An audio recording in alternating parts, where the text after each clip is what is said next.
merienda ka muna ha, tinapay. Lola! Lola! Ma! Ma, nakauwi ka na? Alam ma, siguro marami ka ng ipon no, kaya umuwi ka kaagad na walang pasabi sa akin. Wala na akong trabaho. Pinauwi na ako ng kuya mo. Dito na ako mag-i-stay. Kaya siguro pinauwi ka na ni kuya. Kasi binigyan ka ni kuya ng pera, no? Hindi mo na kailangan magtrabaho. Ma, tamang-tama. May gala ako next week. Kailangan ko talaga ng pera. Baka naman. Anak, wala na akong pera. Kaya ako'y umuwi, hindi ko na kaya. May sakit na ako. Ha? Ma, alam mo wala kaming ibang maaasahan sa anak ko, di ba? Ikaw lang. Paano yung pangangailangan namin mag-ina? Matuto ka na maghanap ng trabaho. Para sa anak mo, hindi yung lagi kang nakaasa sa akin. Ma, natural lang naman na umasa kami sa'yo, di ba? Kasi magulang kita. Ma naman, saka wag mo kong pagtrabawin. Ay, alam mo naman na ayoko magtrabaho, di ba? Kailangan gumawa ka ng paraan para sa anak mo. Hindi ko na kaya. Nahihirapan na ako. Kaya nga ako'y umuwi na kasi nagkakasakit ako sa trabaho doon sa ibang bansa. Ma, kung may sakit ka, di uminom ka ng gamot. Di naman problema yun, oh. Mura lang naman ang gamot. By Jesse, kailangan mo yun. Kung masakit ang ulo mo. Ma naman, wag mo nang problema yan, sakit-sakit mo na yun. Gagaling ka din. Basta kailangan mo magtrabaho para sa aming mag-ina. Pwede bang magpahinga muna ako? Sumasakit lalo ang ulo ko sa'yo. Ma, saglit lang. May mga pasalubong ka ba sa akin dyan? Ma! Lola! Si mama, nabingi na ata, ah. Nakali ka nga dito. Magtinapay ka muna, oh. Mamaya punta natin yung lola mo. Tingnan natin yung mga pasalubong niya. Paano kung wala po? Meron yan, panigurado yan. Diba? Sabi niya po wala na daw po siyang pera eh. Nagjo-joke lang yung lola mo. Ikaw naman nagpapaniwala kay. Meron yun. Bakit parang seryoso po yung mukha niya? Ganun talaga mukha nun kahit nung dati pa. Ano ka ba? Sige na, oh. Kainin mo na to. Ma, ano na? Matagal ka pa dyan? Nagugutom na ako, oh. Bilis-bilisan mo namang kilos mo dyan. Uwi-uwi ka kasi dito, eh. Imbis na nasa abroad ka, pinapadala mo kami ng pera, nadadamay pa kami sa kahirapan mo. Kabigat ka lang dito, eh. Hi, Pe! Uy, ba't para namang high blood ka nung nakakapagod sa trabaho? Kaka-out ko lang eh. Ay! May katulong kayo? Iba talaga pag mga rich kid. Iba talaga pagka nasa abroad ang nanay, masunod sa luho. Sana all. Anong katulong? Nanay ko yan, umuwi lang galing abroad. Ha? Ay, hello po, tita. Anong ilo ka dyan? Pwede ba? Uwi-uwi pa dito yung nanay ko. Tingnan mo, nadadami kami sa kahirapan niya. Imbis na magpadala ng pera sa akin. Uy, babae ka. Manahimik ka nga. Nakikinig ng nanay mo. Ano ka ba? Hindi ibang tao yung mama mo, ha? Wala akong pakialam kahit marinig niya. Totoo naman, di ba? Uy, alam mo, ang sama ng ugali mo. Huwag kang ganyan. Alam mo, pag ganyan yung ugali mo, makakarma ka. Alam mo, Tsa, wala akong ginagawang masama. Sinasabi ko lang kung ano yung totoo. Totoo naman, di ba? Ano pa nga yung pangangailangan namin ng anak ko? Paano na? Saan kami kukuha ng pera? Be, ano ka ba? Pwede ka namang magtrabaho, ah. Ay, sakto-sakto. Kasi, kaya nga pala pumunta dito. Kasi may open na trabaho din sa amin. Pwede kita ipasok dun. Tsa, okay ka lang? Alam mo, ayoko magtrabaho, di ba? Ayoko madungisan yung kamay ko. Ayoko mapagod. Andiyan yung nanay ko, ba't di mo alokin? Be, kakagaling lang sa trabaho ng mama mo sa abroad, ah. Malamang napagod na yun doon. Matanda na yung mama mo. Ikaw naman ang magtrabaho. Hindi pagod yung nanay ko. Kita mo nga naghuhugas, oh. Pinaglilinis ko dito sa buong bahay.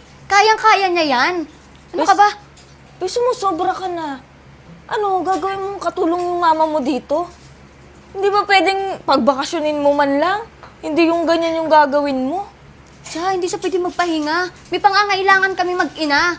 So, kailangan niyang punan yun. Pe, kung may pangangailangan kayo, ikaw ang gumawa ng paraan para magkapera. Tsa, ano ba? Hindi mo nga ako mapipilit, diba? Kausapin mo yung nanay ko, siya ang pagtrabahuhin mo, hindi ako.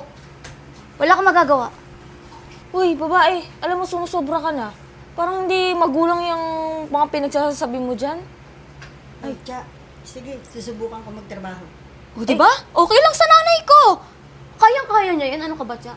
Tita, sigurado ka ba? Kasi baka mamaya mapagod ka dun eh. Medyo nakakapagod talaga yung trabaho namin kasi restaurant po yun. Kaysa naman lagi niya ako napapagsalitaan ng masama, magtatrabaho na lang ako para sa kanila. Pe, nakikita mo yun?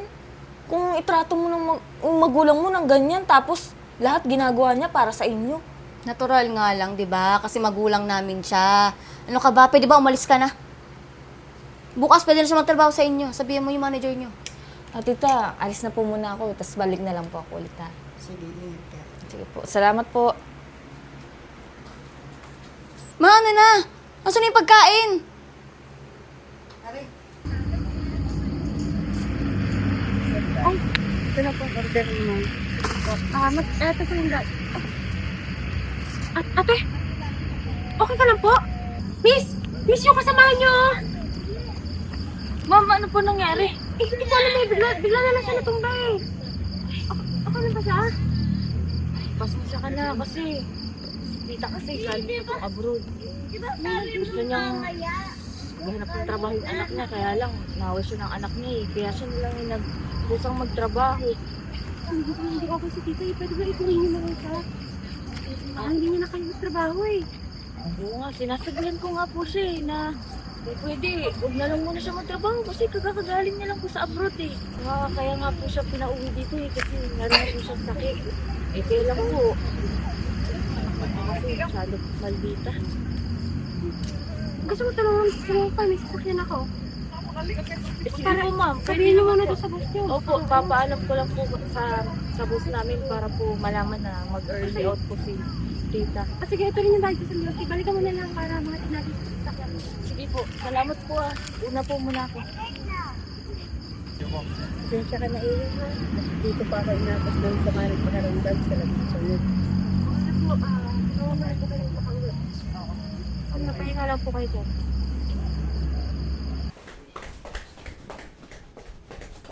Ma! Ma! Ba't nandito ka sa bahay? Di ba tayo nagtatrabaho ka? Anong oras pa lang, oh? ay anak, pinauwi na ako eh. Kasi hindi na kaya ng katawan kong gumawa doon. Pinauwi yung nag-iinerte ka lang. Huwag mo nga akong inaano sa mga ganyan mo. Kilala na kita. Kunyari nagpapagod-pagudan ka pero hindi naman. Kunyari ayaw mo lang talaga magtrabaho. Ano, bumangon ka nga dyan, huwag ka nga mag-inerte. Ano sasahurin mo kung hindi ka papasok?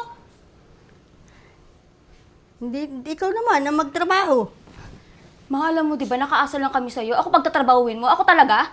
Di ba dapat ikaw kasi ikaw yung nanay? Hindi ko na kasi kayang magtrabaho. Ikaw naman ngayon dapat. Ma naman, sinabi ko na nga sa'yo, di ba? Ayoko magtrabaho. Ha?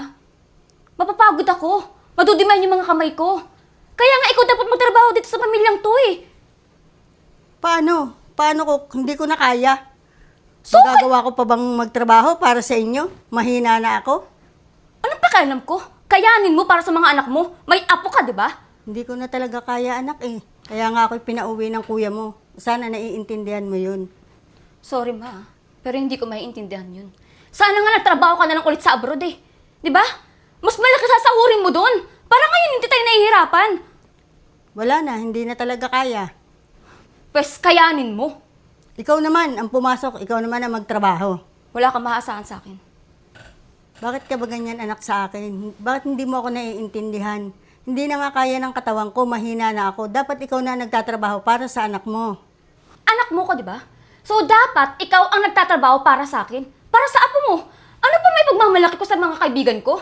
Di ba? Alam pa naman nila mayaman tayo. Pero ano ngayon? Di ba wala? Imbis na nasa abroad ka, punan mo yung mga pangangailangan ko. Pero ano? Wala, di ba? Alam mo, dapat hindi ka na lang umuwi. Kesa naman wala kang silbi dito.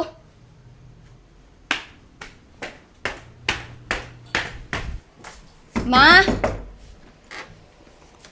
Oh, Anong oh? Ma, kanina ka pa nakahiga dyan. Anong oras na? May trabaho ka, di ba? hindi ko na kayang magtrabaho. Ikaw na dapat ang gumagampan yan para sa anak mo. Ma, kahit anong pilit mo sa akin, wala kang aasahan sa akin. Kaya nga nandiyan ka, di ba? Para magtrabaho para sa amin. Hindi ko na kaya. Kaya mo na yan, matanda ka na. Para sa anak mo, gagawin mo lahat. Tulad ng ginawa ko para sa inyo. Na ikaw naman ang gagampan para sa anak mo. May ilang beses ko bang sasabihin sa'yo na ayaw kong magtrabaho. Huwag kang pahila-hilata dyan. Mali ako, anak, sa pagpapalaki ko sa inyo. Sa pagkonsinti ko na lahat ibibigay ko sa inyo. Kaya kayo'y lumaki ng ganyan na halos lahat ako na nag-aabyad sa inyo. Ngayon, dapat may anak ka na, sarili mo naman ang mag-abyad para sa anak mo. Ma, alam mo, di ba? Nabuntis ako. Tinakbuhan ako na nakabuntis sa akin. So, ikaw bilang magulang ko, ikaw ang susustento sa amin, di ba? O, kasalanan mo talaga kung bakit lumaki akong ganito. Oo, kasalanan ko. Kasalanan ko kasi hindi kita naturuan ng tama. Ma, ano na namang drama yan, ma? Pwede ba wag mo na akong dramahan? Mag-BS ka na doon, pwede ba? At magtrabaho ka na? Sa bago ka... Tatrabaho mo si mama? Anak, Kuya, anong ginagawa mo dito? ba't nandito ka? Di ba nasa abroad ka? Kasi alam kong nangyayari. Pero anong ginagawa mo? Pinauwi ko siya dito para makapagpahinga. Eh, kuya, bilang magulang lang naman natin, di ba? Dapat lang doon na magtrabaho si mama. Nag-iisip ka pa, pe? Kaya ako siya pinauwi dito. Dahil mahina na yung katawan niya. Kuya naman, parang di ka pa nasanay kay mama. Nag-iinarte lang naman yan. Ano naging inarte? Ilang taon na yung anak mo? Si mama magsusustento nun, di ba? Hindi, hayaan mo na lang. O, di ba? Sabi nga ni mama, hayaan na lang. Hindi pwedeng okay hayaan naman sa to. kanya. Kaya lalong tumitigas ang ulo ng anak mong yan eh. Pe, may anak ka na. Alam mo ba kung gaano kahirap magtrabaho sa abroad? Ha? Trabaho lang, dali-dali lang nun eh. O yun naman pala eh. Di magtrabaho ka. Kuya, alam mo naman, di ba, ayoko magtrabaho. Mapapagod lang ako doon. Ah, ganun. So tingin mo kay mama, robot. Hindi napapagod. Kaya ako umuwi dito. Para ikaw magtrabaho sa abroad. Eh, kuya, andiyan naman si mama, di ba, para magtrabaho?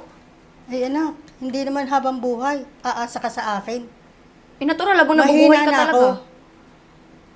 Dapat ikaw naman ang magdesisyon para sa sarili mong anak. Ayoko nga. Ayaw mo. Ayoko, kuya. Hindi umalis ka sa bahay na to. Kaya ako umuwi dito para sunduin ka. At yung inasan ni mama, ikaw ang papalit. Kuya, seryoso talaga, pagtatrabahuin mo ko? Sige, mamili ka. Magtatrabaho ka o lalayas ka sa bahay ko. Napakaswerte mo na nga eh. Puting respeto naman sa nanay natin, oh. Magagawa pa ba ako? Dapat lang. Matanda ka na, pe. Isin mo yung gamit mo. Paano yung anak ko? Sino mag-aalaga? Nandito ako. Ako ang mag-aalaga sa apo ko. At palalakihin ko siya, hindi katulad ng pagpapalaki ko sa'yo. Sige na, pe. Mag-impake ka na. Agad-agad, kuya? Sige, lumayas ka. Sige na.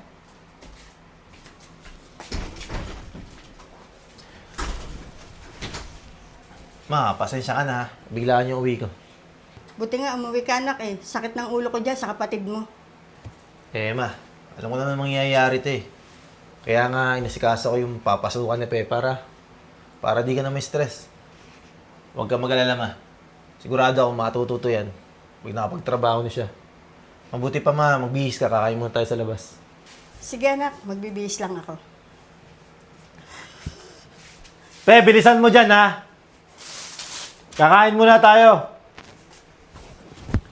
Tayo ko kayo sa baba.